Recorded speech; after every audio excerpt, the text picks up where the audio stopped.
Three, two, one. Oh my goodness. Good morning, good afternoon. Whatever it is for you, I hope you're having a fantastic day. My name is Zach Schomler. This is Strong Opinion Sports, episode 414. Welcome in. Today's episode is really fun. We're going to talk about Thursday Night Football, the Falcons and the Patriots. We're going to talk about Hard Knocks. The Colts are now doing an in-season Hard Knocks series, which has been... I got some stuff to say about that. We'll talk about NFL Week 11, do kind of a preview, share some of the top games coming up this weekend. Got a very, very healthy Ask Zach segment. We'll talk a lot about Matt Ryan, the Falcons quarterback. And I want to start today by letting you know tomorrow's the day. Tomorrow is the day I'm going to buzz my hair again. I'm going to get in the shower. My fiance's going to buzz it off. It's one of those things where, and I don't think my hair looks like terrible or anything, but it's funny how much it affects your confidence when you look in the mirror and you're like, I don't like it. And I looked at my hair. I got out of the shower a couple minutes ago. I shower before every episode. And my hair was like straight down and I couldn't fix it. I'm like, I'm just so, I hate having hair. It's so annoying. It's so frustrating. I feel like I've been talking about it for a couple episodes. Tomorrow I finally have some time. Friday opens up a little bit and I'm like, it's time to shave the head again. Let's start by talking about Thursday Night Football. On Thursday Night Football, the Patriots beat the Falcons 25-0. And the game could not have gone more opposite for Atlanta and New England. Atlanta, it's bad. It's really bad right now. I think in the last two games, they've had probably their worst stretch of football. Right now feels like a low point for the Atlanta Falcons. They lost on Sunday horribly to Dallas. They lost again on Thursday Night Football. In the last two games, Atlanta has been outscored 68-3. Horrible, embarrassing, bad performances. They lost, 68 minus 25 should be 43. So they lost 43-3 on Sunday. Here and now, today they lost, Thursday Night Football, they lost 25-0 to New England. It's awful. I don't think that things can get much worse from here. And we got a question on Patreon. You can write into the show on Patreon, patreon.com/Zach Schomler. Menko wrote in today. Let me see if I can open it. He wrote in and he said, sorry for not opening this earlier. He said, of course. Menko says, I am done with Arthur Smith. It was bad enough not drafting a quarterback, but now to be an offensive-minded coach who can't move the ball, I think he's out next year. Yeah, man. It's hard to tell because Atlanta is clearly rebuilding with a new head coach, and I don't want to be the guy who's like, he's awful, he's terrible, but I mean, he is an offensive-minded coach, and the Falcons' offense looks horrible. And Matt Ryan is not a bad quarterback. Say whatever you want about Matt Ryan. He's a former NFL MVP who's getting hit like every single play. Yeah, I don't think you can blame Atlanta's struggles on Matt Ryan. And we'll get into that in a moment. I really, every time I watch Atlanta, I just go, I feel so bad for Matt Ryan. He's not getting the support he needs. It's horrible there. And Arthur Smith, I did not feel good about him getting hired at the time. I remember, I wasn't like, this is a terrible hire, but I remember feeling very lukewarm and thinking that when he was in Tennessee last year as the offensive coordinator, I actually wasn't a fan of what he was doing. I thought that he needed to evolve Tennessee's passing game a little bit. And I'm starting to feel like my hesitation to embrace him as the Falcons head coach is getting validated. I'm like, yeah, things aren't good. Now, the Patriots, oh my gosh, they're winning game after game after game. And I was really early onto the Patriots bandwagon. I was like, look, this team at bandwagon's probably the wrong word there. I believed in them a while ago. Like they're playing great football. They run the ball well. They play great defense. Mac Jones, he had one mistake. He threw an interception against Atlanta. A.J. Terrell made a fantastic interception. It was not a great decision by Mac Jones. The pick he threw is throwing a seam ball down the right hash. And I mean, really what happened was A.J. Terrell kind of did his own thing. He left his assignment. He read Mac Jones' eyes. If Mac Jones could kind of see what A.J. Terrell was doing and who left his assignment, left N'Keal Harry wide open on the right sideline. In theory, it could have hit N'Keal Harry, but he decided to throw, and A.J. Terrell left his spot and made a really great interception. Good for him. Other than the pick, though, Mac Jones was 22 for 26 with 270 yards and a touchdown. And the dude is just distributing the ball. Like, he's just making great decision after great decision, putting the ball in the right spot. And I want to praise Mac Jones. It's pretty crazy how quickly he has been able to gain the confidence of the Patriots organization and the Patriots fan base. And if you watch the broadcast, you heard Troy Aikman talk about how, Bill Belichick isn't going to retire anytime soon because now he's got a quarterback for the next 10 to 15, maybe 18 years. And you're like, what? And it's really remarkable how quickly Mac Jones has gained the confidence of everybody watching him. He's done what a lot of young quarterbacks have been completely unable to do. Tua, I love Tua. You know this. Tua Tagovailoa doesn't have the confidence of even me, his biggest supporter, let alone his fan base. And, Dwayne Haskins failed, Sam Darnold failed, Baker Mayfield nobody believes in Baker Mayfield long-term in Cleveland, Josh Rosen. I mean, part of it, and this cannot be understated, part of why Mac Jones is doing so well is because he's on a good football team. They do run the ball well. They do have a good defense. They did get him a couple tight ends and some receivers. I mean, they really did support Mac Jones, which that's exactly what you do with a young quarterback. If you're developing a young quarterback, you got to get them help. And Mac Jones has been given a lot of help. And then the other part is you got to give credit to Mac Jones. Mac Jones has played very, very well. And, I mean, look, he's incredibly accurate. He's making great decisions, sending the ball to the right spot. He's not afraid to play boring, meaning that if you give Mac Jones a 5-yard completion, he'll take it every single time. It's just ridiculous. It's kind of crazy. He identifies good matchups. That's actually a Joe Burrow thing. When you watch Joe Burrow in college, I remember being so amazed by Joe Burrow's ability to make sure his first read was the right one. And what that means is that you often hear people talk about how he's a one-read quarterback. Well, kind of. If you have a quarterback who's throwing to their first read all the time, part of that might be it's a great play call where the quarterback is being set up to succeed. And that is true a lot of the time. And Mac Jones, I think, is benefiting from good play calling from Josh McDaniels, the Patriots offensive coordinator.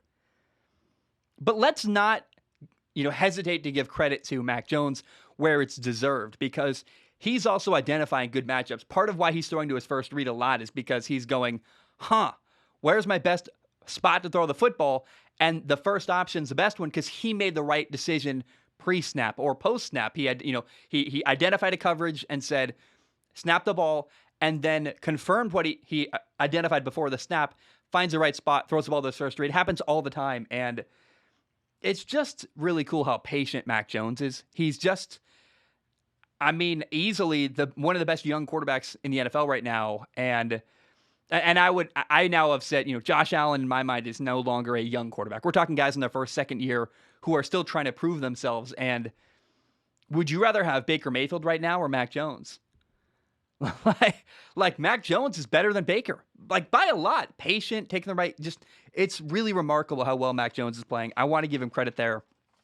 Now, there was a horrible drive I want to talk about with the Atlanta Falcons. It's just disgraceful.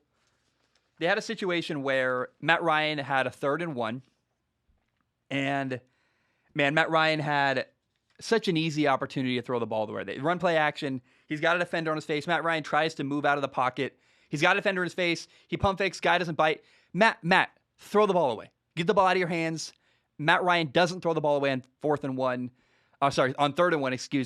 takes a 13-yard sack. So what was 3rd and 1 becomes 4th and 14 because Matt Ryan didn't throw the ball away. And then, so if Matt Ryan throws the ball away on 3rd and 1, then you can either go for it or, because you're on the 13, 14-yard line, by the way, 3rd and 1. You either kick an easy field goal or you go for it maybe on 4th and 1. If Matt Ryan throws the ball away, that's why you're throwing the ball, by the way, on 3rd and 1 is because you're like, hey, if we don't get it here, we can go for it on 4th and 1. Instead, Matt Ryan takes a boneheaded sack. Then Atlanta lines up to kick a field goal. Not easy, but it's a 45-yard field goal. Would have been easier, by the way, if Matt Ryan hadn't taken the sack. The Falcons make the 45-yard field goal. Oh, but guess what? Illegal formation on the kick. They got to kick again, this time from 50 yards, and the Falcons kicker missed. And you're like, it's just bad football all around. Don't take the sack on 3rd and 1. And then when you finally do make the 45-yard field goal, let's not have an illegal formation penalty. The Falcons look horrible. It's just bad play after bad play after bad play. And I just, again, you can blame Matt Ryan. That offensive line is doing him no favors. It's frustrating. It's not good to see. And again, I want to touch on that. I've got an idea for a Matt Ryan trade that could be fun. First, I want to read a question. Let me find it. It is from. The question is from. Oh, it's a different spot. There we go. It's from Brass Monkey. He says, as it stands right now, Patriots versus Chiefs, who wins? So, yeah, I was watching the game and I was trying to think of like, okay, who could give the Patriots some problems right now? They run the ball well. They play great defense. The only limitation the Patriots have right now is they just don't throw the ball downfield a lot. When you watch the Green Bay Packers, they are throwing the ball all over the field. The Patriots aren't doing that. They've got like one completion or even one attempt beyond 20 yards. They're just not throwing the ball downfield. And I'm like, well, maybe Miami could give the Patriots some trouble.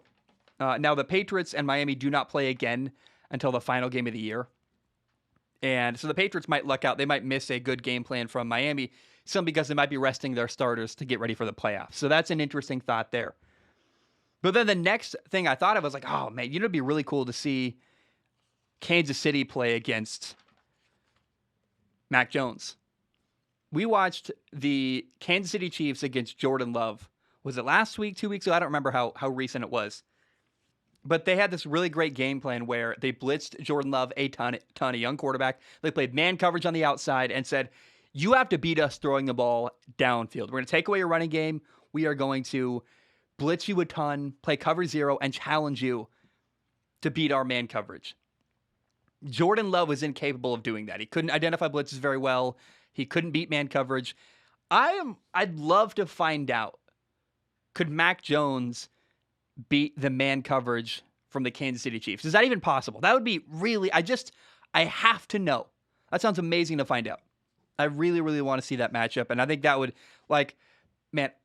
talk about a wild card weekend. Patriots against Kansas City would be an amazing matchup. I want to see that. I am now rooting for that. I didn't think I would be, but I very much want to see that. All right. Let me see if there's any other notes before we get into a potential Matt Ryan trade.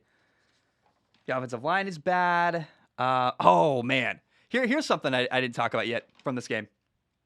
So Atlanta threw not one, not two, not three even, but 4 interceptions in a row on their final 4 drives. It's awful. Matt Ryan was 19 for 28 passing, 153 yards, 0 touchdowns, 2 interceptions. He's had a really bad couple games. But on the final 4 drives of the game, Atlanta threw 4 interceptions. The first one was kind of a throw that Matt Ryan was forcing downfield. Nothing was really there. He's getting hit as he throws. I can't blame Matt Ryan at this point for an interception like that late in the game in the fourth quarter. Your offense has done nothing all day. You're getting more and more desperate. You're trying to make a play.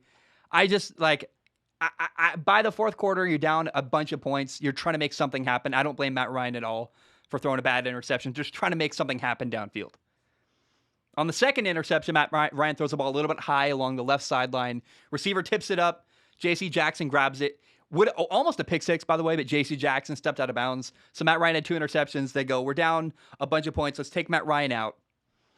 In comes Josh Rosen. He's 1 for 3 with a pick 6. And you're like, oh, Josh. Oh, my gosh. And then on the next drive, they put in Felipe Franks instead at quarterback. He goes 0 for 1, also with an interception. One play for Felipe Franks on the day, throws a pick. Interception, interception, interception, interception. It's all bad. Atlanta, people clown on Robert Saleh. The Jets defense is horrible, and Robert Saleh is supposed to be a defensive-minded coach. What about Arthur Smith? He's supposed to be an offensive-minded coach, and the Falcons' offense right now looks absolutely horrible. It doesn't matter what they put out there, what quarterback they have. Everybody's bad. I don't know. I think that people are very, very quick to come after Matt Ryan and blame Matt Ryan for the challenges that their team, the Atlanta Falcons football team, is having. Man, when you give Matt Ryan support, we have seen him. He won an NFL MVP.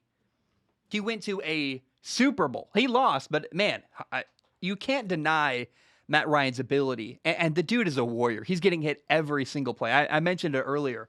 When I watch the Falcons, I just feel bad for Matt Ryan. That offensive line is horrible. There's nothing you can do there. And it's not a great quarterback draft. And Atlanta isn't going anywhere. They got an aging quarterback, Matt Ryan, who might be more valuable to them as a trade piece than to continue trying to win and rebuilding around him. And I think it'd be weird to not at least mention the possibility of a Matt Ryan trade. Again, not a great quarterback draft. You got Malik Willis, Matt Corral. We'll see where they pan out and where they shake out in the draft. But, I mean, after that, it's like, And so there's a lot of quarterback-needy teams around the NFL. Matt Ryan's a name that hasn't been brought up yet as a potential guy who could be moving this offseason that I think should be mentioned. So they're not going to trade him to New Orleans. They're not going to trade him to Carolina. That's in their division, the NFC South. But I've come up with 5 teams that I think are the top 5 potential trade destinations for Matt Ryan and where Atlanta could send him. Now, I don't know that it entirely makes sense for Atlanta to trade away Matt Ryan. Again, it would make sense with for the fact that if they want to rebuild, they might want to get a younger quarterback. They might want to just reset everything and truly do a reset because it's not working with Matt Ryan. Maybe they want to trade him away, get a king's ransom for him.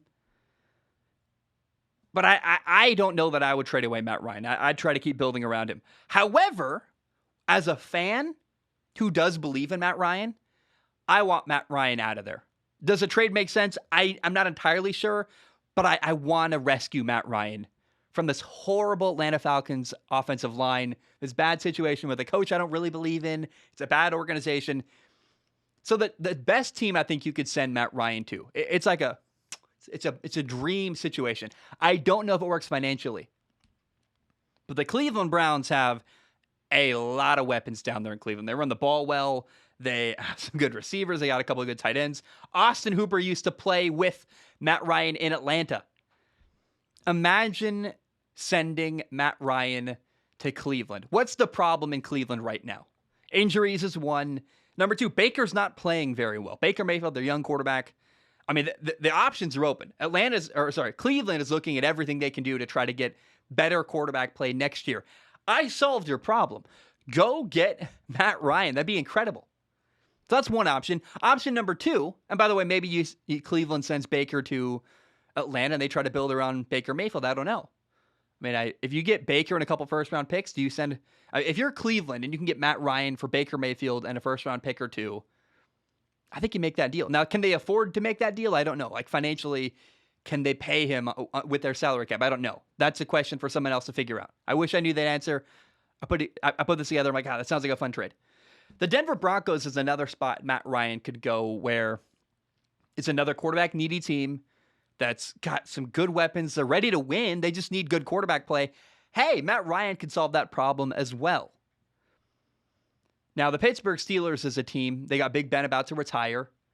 And they're another reason why. So all these teams, the top 5 teams I think Matt Ryan could go to are all AFC teams where Atlanta doesn't want to trade away Matt Ryan and then have to play him twice a year or have to play him maybe in the playoffs. So like we don't want to do that. Let's send him to an AFC team. Pittsburgh is a good spot. They're a team that needs a quarterback. And I don't know that I believe in Dwayne Haskins. The NFL draft isn't great for quarterbacks this year. How about trading for Matt Ryan? Matt Ryan to Pittsburgh makes a lot of sense. It'd be really good. That would be a good spot for him to land because I want Matt Ryan to go somewhere where he can win. I feel bad for him, and I really want to see him go somewhere with more support and more help to help him win. Team number 4, how about Houston? Imagine Deshaun Watson, if his legal stuff works out. Imagine Deshaun Watson going to Atlanta. That'd be fun, first of all. And then imagine Houston just getting a high-level quarterback. Now, it would suck for Matt Ryan to go to Houston. They're awful. That would suck. But if you're going to trade away Deshaun Watson and you want a quarterback in return, I'm sorry, I would rather have Matt Ryan than Tua. Like, Houston's got to try to make a trade to get rid of Deshaun Watson. Get a couple of first-round picks and Matt Ryan. Hey, we're talking. You got a good quarterback. You got a couple of first-round picks, and it's better than getting Tua, who I love Tua. I don't know that I would trade Deshaun Watson for Tua based on how at least their ability, based on how good they are on the field. They're not even close to comparable. At least if you trade Deshaun Watson for Matt Ryan, you know you're getting good quarterback play from that trade. The fifth best spot you could send Matt Ryan is maybe Miami. Miami has Tua. It seems like they just don't believe in him. They don't want him. They refuse to build around him. Now, Matt Ryan would go from a team with a bad offensive line to another team with a bad offensive line. This trade would be not fun for Matt Ryan, but it's clear Miami, they wanted Deshaun Watson. Miami was ready to make a deal yesterday for Deshaun Watson. And not literally yesterday, but at the trade deadline, they clearly tried really hard to get Deshaun Watson. So Miami is in the mix to get a quarterback. Hey, Miami, you guys want Matt Ryan? That's it. I get on the phone and make that call. We'll give you Matt Ryan for a couple first-round picks and Tua, and we'll see what we can do with Tua. And if Tua doesn't work out, it's kind of like the Jared Goff trade, where you're like, well, Jared Goff isn't our long-term quarterback, but we got a couple first-round picks, and we can use them to rebuild. So the top 5 trade destinations where Matt Ryan could potentially go. You got Cleveland, you got Denver, Pittsburgh, Houston, and maybe Miami. I think New Orleans could use him, but why would you trade your quarterback to a division rival? Same with Carolina. But I think the Browns with Matt Ryan would be fantastic. Denver too, but the Browns especially are a team that the way they play, the way they use play action, it's just a home run. Kevin Stefanski with Matt Ryan at quarterback, he could execute that offense at a high level. And I think that would be a lot of fun to see. So, I don't know. Stop blaming Matt Ryan for the problems in Atlanta. Does he throw some picks because he's desperate and got no help? Yes, absolutely. But I just think that it's really, really frustrating to watch Matt Ryan try to make the best of a bad situation in Atlanta. Let's talk briefly about Robert Saleh. Robert Saleh is the New York Jets head coach, and on Monday after losing, he basically made a comment to support Mike White, his young quarterback. Mike White had a great game 3 weeks ago. He had his third ever NFL start on last Sunday.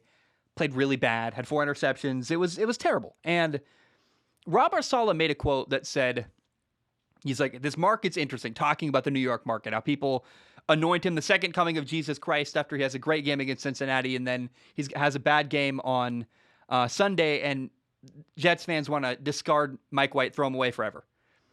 And all that Robert Saleh was doing was saying, I like Mike White. I support my guy. Let's not overreact one way or the other. And he's saying, like, I'm not ready to give up on Mike White. Basically saying, like, I support Mike White. I like him. He's awesome. And he's just trying to support a young guy who had a bad game. Now, this Sunday, the Jets are playing the Miami Dolphins, a team that plays a lot of cover zero. They're a tough defense to go against right now. And you got a young quarterback, Mike White, who I wouldn't feel really confident with Mike White against the Dolphins defense. And so Robert Saleh made the decision, we're going to go with Joe Flacco this weekend rather than Mike White. And people are saying, what? It's a big flip-flop from Robert Saleh. I thought on Monday Robert Saleh was supporting and defending Mike White. He was. He didn't say he's married to Mike White. He didn't say Mike White is the franchise quarterback of the Jets. He said, I like Mike White. He just basically had the guy's back. I don't see it. People are like really quick to say that Robert Saleh is hypocritical or weird or going back on his word or something. It's like, no. He was trying to say, let's not overreact to Mike White one way or the other. And I think Robert Saleh made the right decision to go with Joe Flacco this weekend. I would not be surprised if the Jets get shellacked on Sunday. Not because Tua is very good in Miami. I wish he was, but he's not. But because the Dolphins' defense is really good. And I think Mike White, a young quarterback, against that cover zero look that the Dolphins run all the time, man coverage, you got to beat, you got to make great decisions pre-snap, get the ball in your hands quickly, and beat man coverage. I don't know that Joe Flacco can do that, but I don't want to ruin my young quarterback, Mike White, or Zach Wilson by putting them out and throwing them to the Wolves. So I think part of why Robert Saleh is starting Joe Flacco is simply because he's like, I just don't want to, put my quarterbacks in a situation where they're not going to succeed and do horribly. Let's let Joe Flacco take a beating. I'd rather that happen than Mike White take a beating or Zach Wilson take a beating. So I think people were way too harsh and jumped all over Robert Saleh, and I thought that was wrong. All right, let's talk about Hard Knocks. We had Hard Knocks, Indianapolis Colts, episode 1 on, I believe it came out on Wednesday. Yeah, so Man in the Arena was Tuesday. Hard Knocks was Wednesday. It's the first ever Hard Knocks during the regular season. And I went in pretty skeptical. I'm like, I don't know that I want this. And, I don't really care. I wasn't excited. And I was thinking like, man, I would hate to deal with Hard Knocks. It'd be terrible. And I watched and I was like, oh, this is pretty good. Like, this is interesting. It's the first time in a long time I've watched Hard Knocks and gone, this makes sense. The Colts are 5-5 right now. They're trying to make it into the playoffs. They're trying to make a push late in the year. And they're kind of perfect because there is true tension. The Colts are on the edge of the playoffs. They're not sure whether they're actually going to make it or not. And if they do, it's a great story. It's going to be fun to watch. Or as the season comes to an end, watching Hard Knocks every week, that's going to be fun to see them actually make it into the playoffs if they do. And if they miss, it's still interesting. So I think the question, will the Colts get into the playoffs, is truly compelling. And Hard Knocks, this version of Hard Knocks is so much better than the preseason version. Now, there's a lot of filler. There's like they're trying to tell the Darius Leonard story. Darius Leonard's this amazing linebacker for the Colts, and they don't really have a reason to follow Darius Leonard around with the camera other than he's a really good football player. But being a good football player does not necessarily inherently make you interesting, in my opinion. He's a dad, kind of cool. They linger way too long on a shot of Darius Leonard's kid drinking like a whole can of 7-Up during the game. I'm like, I don't know why we need to like film this kid for like 30 seconds. They just stay on this one shot of the kid. Like, I'm like, I don't care. I don't know. It's Hard Knocks always tries to tell you a little bit more off the field, and it's I don't know. And you hear the story. You get to see the story of Carson Wentz, and you see him as a dad. I like Carson Wentz. I think he's awesome. I think that, it's cool to see the way the wives interact with the Colts.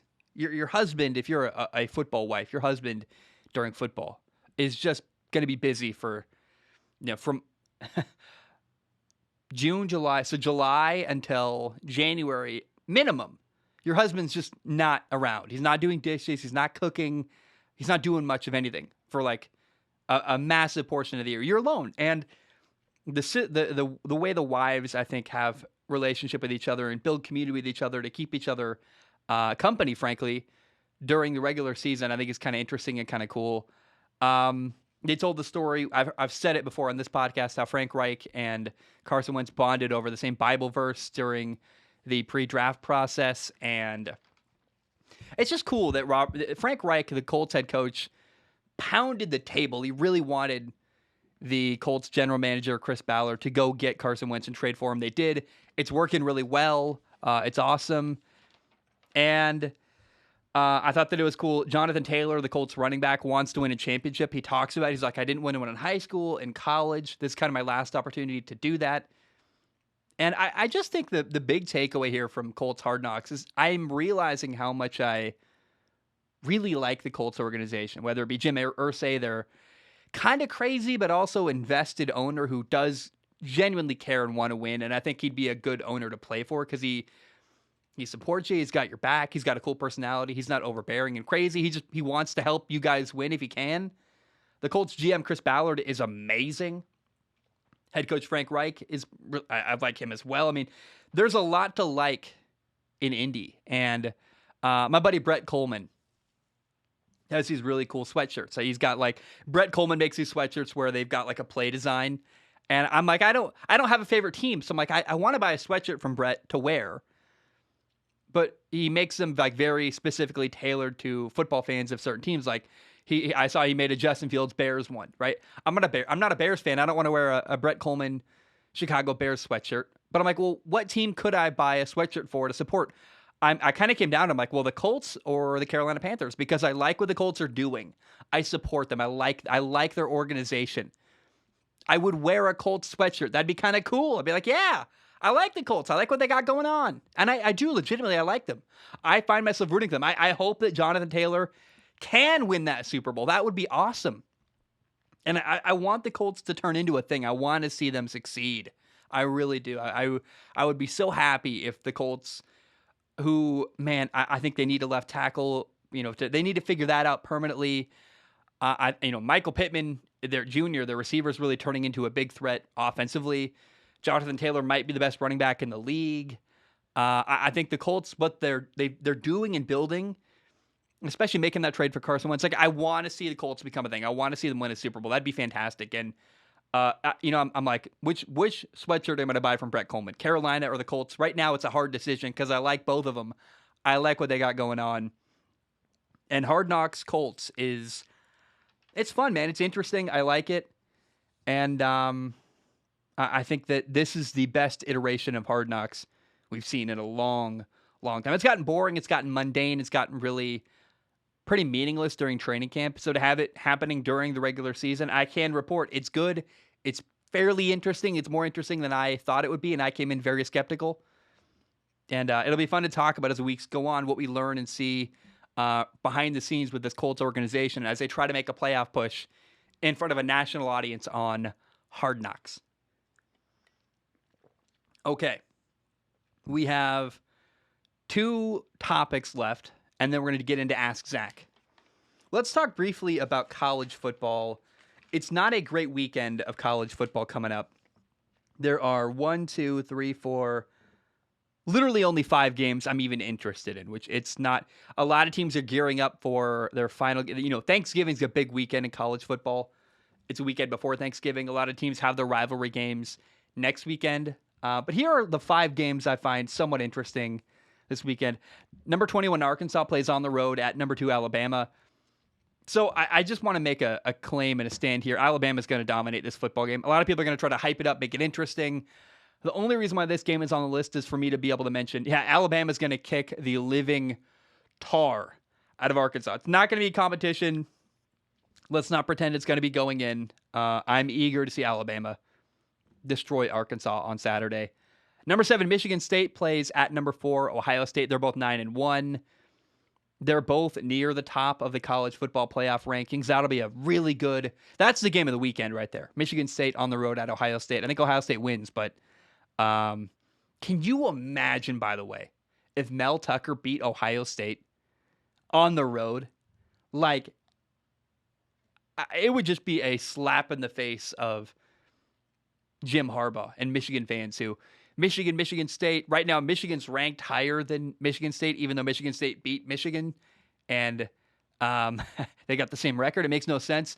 But if Mel Tucker at Michigan State can find a way to beat Ohio State on the road in his second year as their head coach, wow, that'd be amazing. And they're talking about a massive contract extension. He would be earning that extension immediately if he beat Ohio State on Saturday. I don't think they will, but that would be crazy if they did.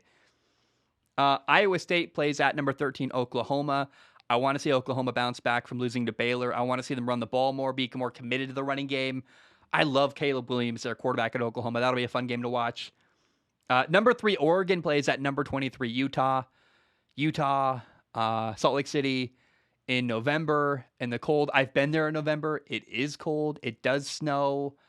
That would be, I don't know. It's not a trap for Oregon. I think their game, the style of play they have at Oregon is actually kind of going to be good in cold weather. But keep your eye on that game. That'll be interesting. UCLA plays USC. That'll be fun. It's at USC, the Memorial Coliseum.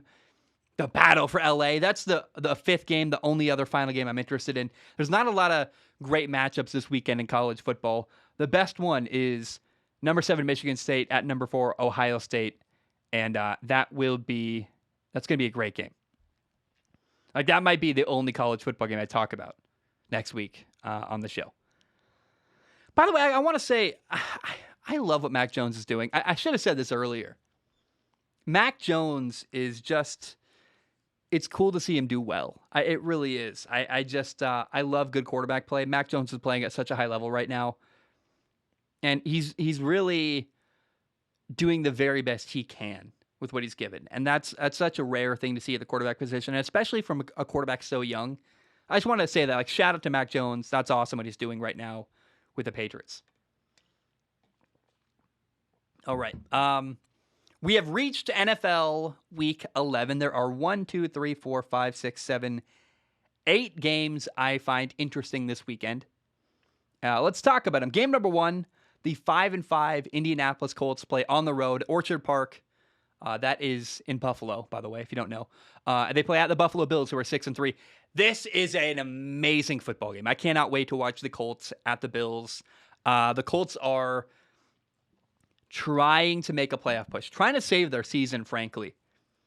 And this is an opportunity against a really good Bills team to win and show that you're better than your record might suggest. So I'm really excited to watch the Colts and see how they perform on Sunday at Buffalo. Number 2, you got Washington at Carolina.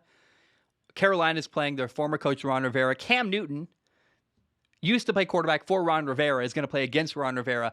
I wonder if Ron Rivera's knowledge of Cam Newton gives them an edge in this game. I think Washington wins here because of that. You got a coach who wants revenge for a second year in a row against his former team and maybe has special knowledge of Cam Newton.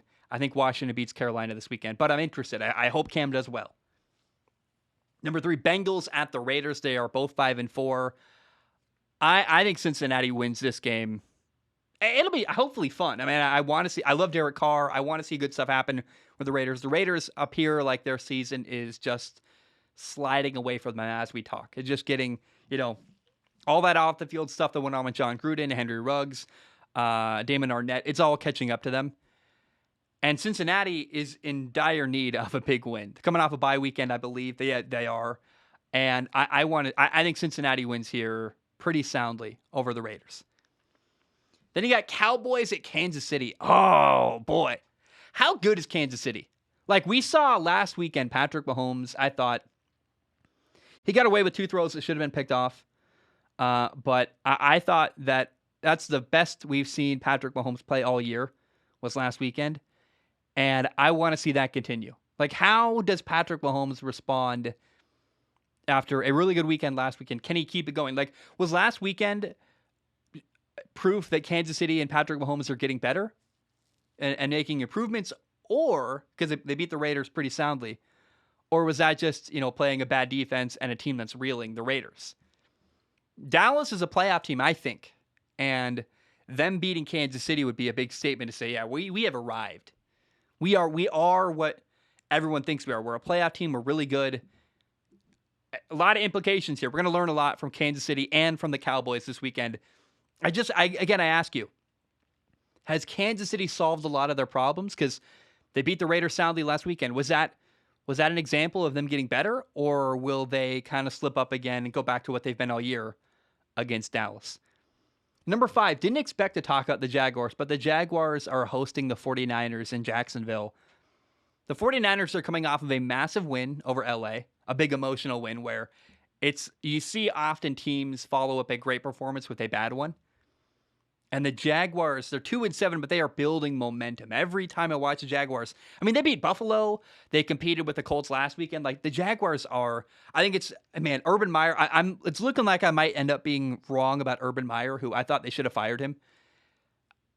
Look, the Jaguars are getting better and better and better. And it's kind of cool, too, the way that they've really adjusted their defense in Jacksonville. They thought they were going to play a lot of man coverage. They're realizing they're really good at zone, and that's kind of what their identity as a defense is becoming. And I'm excited to watch the 49ers Jaguars this weekend. Now, the 49ers run the ball really well. That is going to be that's going to be interesting. I don't know. Keep your eye on the 49ers Jaguars game. That could be more interesting than it would suggest based on the Jaguars record. Then you got Cardinals at Seattle. I am hoping for Kyler Murray against Russell Wilson. Kyler Murray is trying to come back from an injury. They won't say whether he's going to play or not up until this point. At time of recording, we don't know. I think it's going to be a great game. Kyler against Russell, and keep your eye on that. Sunday Night Football is the Steelers at the Chargers. I'm going to talk about it because it's a primetime game.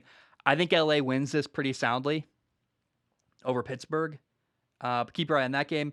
And then game number 8, Monday Night Football, the Giants at the Buccaneers. The Buccaneers have lost 2 games in a row.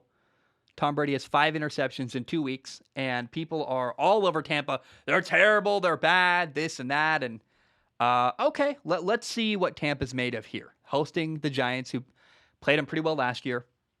And it's a good opportunity for Tom Brady to show, no. We've had a rough couple weeks, but we're fine. So we'll see what happens on Monday night, but Giants at Buccaneers will be fun. We get to watch Daniel Jones, and it's always fun to watch the Giants. I just think the Giants are interesting, and they're a good primetime team because it gives you a lot to talk about. It's a passionate fan base, a quarterback who's got a lot of question marks, who's going to make a couple good plays, a couple bad plays. It'll be fun to break down. I'm excited to talk about Monday Night Football on Tuesday next week. It'll be really, really a fun game to break down. Giants at Buccaneers. So those are the best 8 games this weekend during NFL Week 11. All right, we are flying through this episode. It is now time for Ask Zach. In case you do not know, you go to patreon.com/Zach Schaumler. This is where I answer questions from the audience. Again, patreon.com/Zach Schaumler. You give $1 a month. You can give more if you want to. Please do. It literally helps pay my rent. But $1 a month gives you access to submit questions on Patreon. Now, if you submit a question, I do not guarantee to read it on the show. My only guarantee is I look at each question with my eyeballs. I pick the top couple. I'll read them on the show. Today, we start with Lando. Lando says, would you rather first develop a quarterback or the offensive line? It's tempting here. When you have a draft, you got a quarterback you think is special, it's tempting to draft them. And I probably would. If I had a quarterback who I really believed in and thought, this guy is going to be amazing, like a Joe Burrow level quarterback, who I think is the best quarterback, prospect since Andrew Luck. I don't know how you pass up on a great quarterback, but I'll tell you what. Ideally, you develop an offensive line, then you work on getting your quarterback, because it's already hard enough to develop a quarterback. Like, let's not handicap ourselves any more than we have to and make it even more difficult, because trying to develop a quarterback with a bad offensive line, that's brutal, and I wouldn't want to do that. So yeah, if ideally you build the team, then you get the quarterback, but because it's a lot easier to win as a young quarterback when you got a lot of help. So look at Dak Prescott. Dak Prescott, rookie quarterback, had a great year. Partially, hey, it helped that he had a good team around him. Look at Mac Jones in New England. He's got a great team around him. He's getting better, and he certainly has developed very quickly. He's making great decisions. Mac Jones is playing great. You can't deny that. But it sure as hell helps him that he's got a good football team around him in New England. Ben writes in and says, hey, Zach, I'm a 21-year-old diehard Steelers fan. My whole life they have been Super Bowl contenders. I know this is Ben's last year, and I'm worried about our future. Our defense is great. We have a good wide receiving core and a strong run game. However, I have zero confidence in the quarterbacks on our roster. With a weak quarterback class in this year's draft, do you think we should make a run at a veteran quarterback like Aaron Rodgers, or have some faith in Haskins and hope Tomlin can coach the former first-round pick into what he could have been in Washington? By the way, I've been a fan for years, and I'm so glad you're finally living your dream in Hawaii. Thanks, man. Yeah, dude, the weather here is great. I would trade for Matt Ryan. That's the thing I think, my dream here. I don't think Dwayne Haskins is your answer long-term. Clearly, the Steelers need a long-term quarterback, at least for the next couple of years. And a Matt Ryan trade away a couple first-round picks, get Matt Ryan, like that gives you the quarterback you need, and you need one badly. I don't believe in Dwayne Haskins long-term. I don't know that the answer is in the draft for a team like Pittsburgh, who's good and not going to have a top pick. So, I think the best option they could do is trade for Gardner Minshew maybe, or trade for who's not as good as Matt Ryan, but maybe is a guy who could come out of nowhere and play for you. And be, maybe, if nothing else, Gardner Minshew could be a duct tape quarterback where you fill the gap for a while. He's not your perfect solution, but he's good enough for now until you can find a long-term quarterback. Maybe Gardner Minshew. I think a Matt Ryan trade to Pittsburgh would be really compelling and really fun and very, very interesting. Okay, Davis writes in, said, hey, Zach, the Colts won, not convincingly. I think a team is good, but it looks like we're weak on the line. It's crazy and maybe a bit stupid, but do we bench Carson Wentz for a first-round tackle? Let me look this up. I want to make sure I have the right numbers here. Wentz trade conditions. So I believe it's 75% of the snaps, but let's find out. So, here's how the Eagles conditional first round pick. Blah, blah, blah.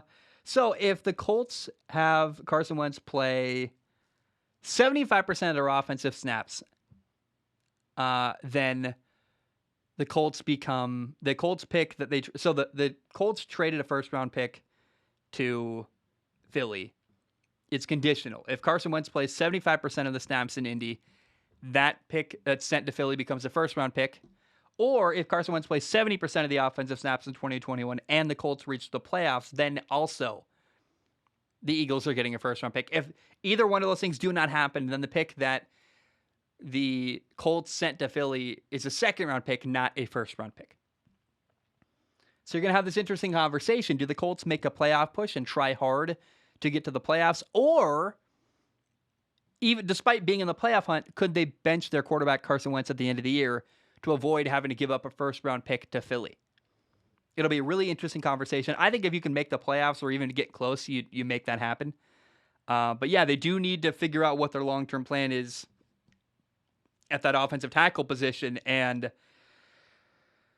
I don't know what you do. I don't think it makes sense to bench Carson Wentz in a year where you're actually legitimately in the playoff hunt. But I mean, that is a developing story with the Colts, and if they lose a couple games here coming up, I think then you really could legitimately argue that the Colts should put Carson on the back burner for a little bit so they can get a better draft pick next year in the first round. Tim writes in and says, "Hey Zach, can you talk about Patriots receiver Jacoby Myers catching his first ever NFL receiving touchdown? His career stats before catching his first touchdown pass are this. He had 135 receptions on 197. He had 135 catches on 197 targets in 38 games. So had a lot of catches before ever getting his first NFL touchdown.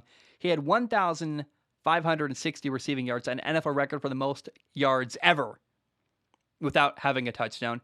He had 3 2-point conversions, so he caught the ball in the end zone. They just weren't touchdowns. He had 2 passing touchdowns. Jacoby Myers threw for 2 touchdowns before he ever caught one. And Jacoby Myers is a receiver. He's got a perfect passer rating.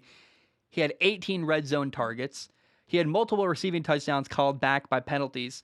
It's absolutely absurd.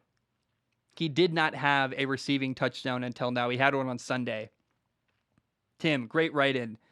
Not a lot more to say. I think you pretty much summed it up, but it's pretty crazy that Jacoby Myers, a guy who's as talented as he is, an undrafted receiver out of NC State, who is head and shoulders better than former first-round pick N'Keal Harry. Came in the same draft, and Jacoby Myers is the better receiver by a lot. And one's a first-round pick, one's undrafted. It's ridiculous. And he's just a Patriots guy. He does everything he's told. He blocks hard. He runs the right routes. He knows where to be. Jacoby Myers is a guy. I'm glad he got his first touchdown catch, and so deserving of all the praise he gets. He's fantastic. Sean writes in. Sean says, Browns fan here.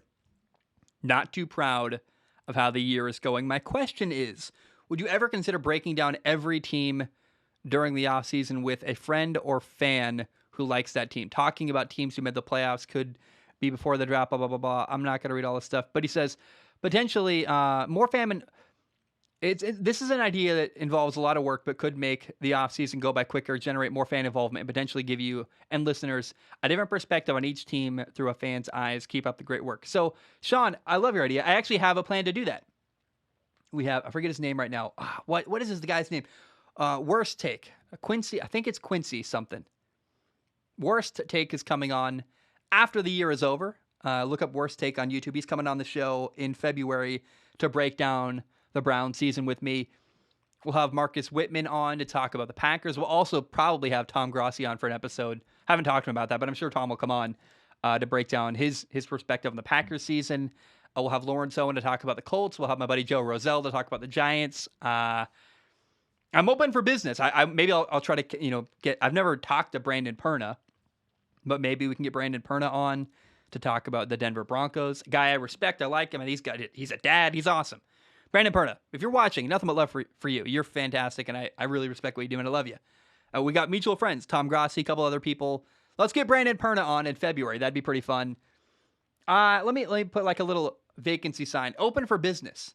In February, I want to talk to as many people of specific teams as possible. I'd love to break down every team if I can with a fan or an expert on their team, and I want to make a podcast about every team. I will do predictions versus reality. That'll be separate. But yeah, it'd be fun to do an in-depth breakdown of every team and talk about the highs and lows and how fans of that team feels about their team after the year is over. So Sean, good write-in. I didn't read the whole thing, but I got where you were going, and that is a plan I do have for the show in the future.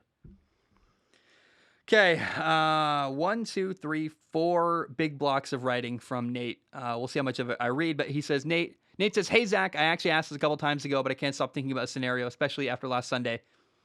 Nate says, I'm a Lions fan, yes, weep for me, and it has been really conflicting watching this year. I love Dan Campbell, and I'm fully confident he can install a winning culture in Detroit. However, I don't think Jared Goff whatsoever. I don't think... So he doesn't believe in Jared Goff. With that being said, though, I am not overly impressed with any of the quarterbacks in this upcoming draft. So the scenario I'm proposing is that the Lions forgo drafting a quarterback this year and instead use one of those picks for a reliable offensive lineman, defensive staples, and possibly a talented wide receiver. In addition, I would like the Lions to pursue Baker Mayfield in the offseason. There seems to be questions about whether the Browns would want to keep him or not. I believe he would mesh very well with Dan Campbell's personality and culture. We'd love to hear your thoughts on this. Regardless, keep up the good work, and I look forward to your next episode. So I think the answer is Malik Willis. I think Malik Willis, the quarterback out of Liberty, would be fantastic in Detroit. However, and I would draft Malik Willis right now. Like, that's the beauty of having Jared Goff is not your long-term quarterback. He's your guy for right now. Bring in Malik Willis. He can sit on the bench and become your starting quarterback eventually. Paying Jared Goff a lot of money, you're not going to get rid of him this offseason. He can be your starting quarterback day one next year. Malik Willis can sit on the bench until he's prepared, and until Malik Willis is ready, you got Jared Goff playing. Now, Baker does fit very well with Dan Campbell. Baker's fiery. He's passionate. A lot of emotion there. That'd be fun to watch Dan Campbell collaborate with Baker Mayfield. Now, again, the roadblock there is Jared Goff's contract. Are you going to give Baker Mayfield a big contract while you also have Jared Goff? I think the only other quarterback the Lions can pivot to right now, financially, is a guy on a rookie contract like Malik Willis will have. But I think, I do think you're right, Nate, when you say that Dan Campbell's personality and Baker's would mesh very well. So I don't know that it's feasible financially to make that up. Baker's going to want a big contract. He probably won't get it, but I don't see him signing. You can't have two guys making even starting quarterback caliber money in Detroit with Jared Goff and Baker. But, man, Baker would be really fun to see in Detroit. I totally agree with you there. Connor writes in and says, hey, Zach, I want to see a Patriots-Buccaneers Super Bowl so badly. It's strange because as a Falcons fan, I've always hated Brady and Belichick, but now that they are separate, I kind of love them. I mean, part of why you hate Brady and Belichick, probably because it beat you in a Super Bowl. That would hurt really bad. And by the way, everyone talked about leading up to the Patriots-Falcons game on Thursday night. Oh, 28-3. It doesn't matter. None of the people that played in that Super Bowl, almost none of them are there anymore in Atlanta or New England. You got the coach, Belichick against Matt Ryan, sure, but I just thought that it was talked about way too much, 28-3, leading up to Thursday Night Football this week. Now, as far as Patriots versus Tampa in the Super Bowl, that'd be amazing. Belichick against Brady in the Super Bowl. Mac Jones against Tom Brady. Yeah, that would be... I don't know if that'll happen. It's possible, though. And that would be very, very cool to see. Okay, I got two more left. Miles writes in, says, hey, Zach, first time writing in on Patreon. You already recorded this episode, so I still hope you're reading this with your eyeballs. I just want to say how important your show has been to me. Like you, I've gone through depression. I listen to the show to calm me down during rough times. Sometimes I'll listen to a super old segment that sticks out to me. A few nights ago, I needed distractions. So I re-listened to your quarterback tier list. You should do another segment like that at the end of the regular season. Zach, you're actually helping me out so much. Seeing you move to Hawaii is inspiring, man. I've seen the initiative you took, and that makes me want to get out of my hometown of Chicago. Funny enough, the place I am trying to move to is Klamath Falls. Keep doing what you're doing. I can't wait to see what's in your future. Miles, first of all, thank you. I get a lot of messages like that. I wanted to read this one because I've been having a hard time. It's been, and it's really frustrating to feel like you're having a hard time when I literally live in paradise. I've got the best job. I've got an amazing life. I live in Hawaii. How can I be struggling? It makes no sense. Like logically, you're like, I really get mad at myself. I'm like, Zach, how can you be having a hard time? You have everything you've ever wanted. And I do. But it's still, that's not how depression works, man. Like you can have everything on paper and still be struggling. And so I wanted to share that. Klamath Falls is dope, by the way. I've been to Klamath Falls. Cool lake there, some mountain views, Southern Oregon. Dude, Miles, go to Klamath Falls. That sounds like your dream, and you should pursue your dream. I got a couple dreams coming up. I'm really excited for some pivots coming up in my life. And Miles, that's awesome. Thank you for writing in. I really appreciate that. And I just encourage everyone, if you're struggling, go get help. And my nose is really itchy. Hold on. Get a journal and start writing. It really helps me process my feelings to journal out my thoughts. And if you can afford it, go get therapy. Like there are places that you can do therapy not in person that are way cheaper. But man, even if you're like having a hard time getting yourself to therapy or you're having a hard time affording it, buy a notebook, a composition notebook. It's $1.50. It's got 200 pages. Fill it up with your thoughts. You can journal and process your emotions on paper with a pen and paper. And it's been a life-changing thing for me. I started doing it. My brother died, journaling. And I don't mean like just writing down like, I went to McDonald's today. I took a walk. Like, no. How are you feeling? And I mean, share your darkest thoughts. Talk about how like you're struggling and you are trying to avoid alcohol. Like for me, I don't drink alcohol. It makes my tummy feel bad. It also is something, I have a very addictive personality. I love it. And I lose control. Like if I drink, I get drunk. There isn't really much middle ground there. So I don't drink alcohol. And I wrote about that and I figured all that out. I don't think I'm an alcoholic. Cause I mean, maybe I sound like a guy in denial. I can drink and just have a couple or even have one. I don't really enjoy it. But my point is saying that like I had to process all my feelings about that and figure out like, yeah, it's just better if I stay away from it. It doesn't benefit me. I just encourage you guys, like if you're having a hard time, journal about your emotions. Feel free to write them down and process them with a pen and paper. That's been something that really, really helped me and helped change my life. And I can't encourage you to do that enough. It's a really cheap alternative to therapy. And if nothing else, it's a stepping stone to get you to go to therapy. Because when I started journaling, I put out all my problems on pen and paper. And I'm like, when you can see it in front of you physically, oh, man, it makes you literally face the problems you have. And that was the catalyst that got me to go to therapy, where I'm like, this journal is dark. And I saw all my problems right in front of me. And I'm like, I need to go talk to a professional and get help. And I can't encourage enough getting a journal to help you process your emotions. Final topic of the day. Final question of the day. It's not a question. It's a write-in. Allie writes in with a couple fun facts. I love ending this way. She says, number one, former 49er great Steve Young is the great-great-grandson of Brigham Young, one of the original founders of Mormonism. It makes sense when you learn that he had 55 wives and 56 children. Oh my gosh. That's a lot of people to be associated with, let alone married to. And number two, 2 days out of 365 days of the year feature no professional sports games, MLB, NBA, NHL, or NFL. The day before and the day after the MLB All-Star break. Interesting. Number three, because they both lost so many players to World War II military service, the Pittsburgh Steelers and Philadelphia Eagles combined as teams for the 1943 season. What were they known as? Oh my gosh. The Steagles. And she says, I'm not making this up. That's horrible. I didn't know that. That's funny.